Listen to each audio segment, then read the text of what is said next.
25 anni di festa delle Proloco della provincia di Padova, un momento dove le Proloco padovane si ritrovano, non solo per festeggiare e per valorizzare i rapporti umani, ma anche per valorizzare il nostro territorio, quello che di buono e di bello propone la provincia di Padova.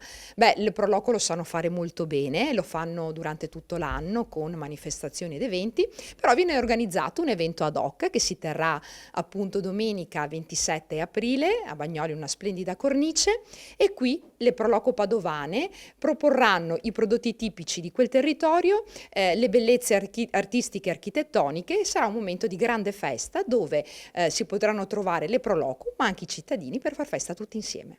Il ruolo del volontariato è determinante perché grazie alla passione, all'impegno e al tempo dedicato ai tanti volontari noi possiamo valorizzare un territorio che altrimenti non avrebbe possibilità di avere voce, perché poi la vita quotidiana assorbe le persone nel lavoro, nelle tante attività, e mai si presta attenzione invece a quelli che sono gli aspetti peculiari e belli che contraddistinguono appunto il territorio, per quanto ci riguarda soprattutto quello padovano. 96 Proloco in tutto il territorio con 10.000 soci. Cosa fa l'Umpli Padova? Il comitato Umpli Padova coordina quello che è il lavoro dei consorzi che poi a loro volta seguiranno le Proloco, le 96 appunto che dicevo prima.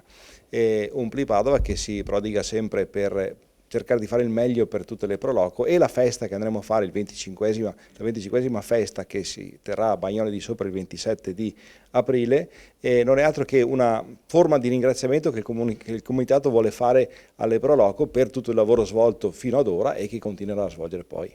27 aprile, festa della Umpli provinciale, ospitata dal Proloco di Bagnoli, che ringrazio infinitamente nel nome di Giacomo Grappeggia, che ne è il presidente, e dell'amministrazione comunale che ci ospita nel bellissimo Teatro Goldoni.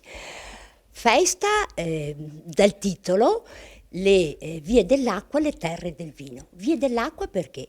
Perché il Padova Sud-Est parte dalle valli di Codevigo e finisce ai piedi dei colli euganei. Quindi tutta acqua bonificata comunque dai benedettini prima, dalla Serenissima poi, e adesso tenuta a galla, perché è veramente tenuta a galla, dai consorzi di bonifica di tutto il territorio.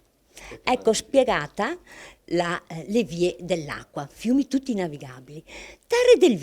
Terre del vino perché? Perché abbiamo un vino corposo, un vino importante che ha 800 anni di storia, è il vin friularo, e se ne avete opportunità venite a fare una scampagnata sulle terre del vin friularo, troverete tutte le indicazioni necessarie che grazie al consorzio del vin friularo di OCG hanno piazzato in tutto il territorio del Piovese e del Conselvano.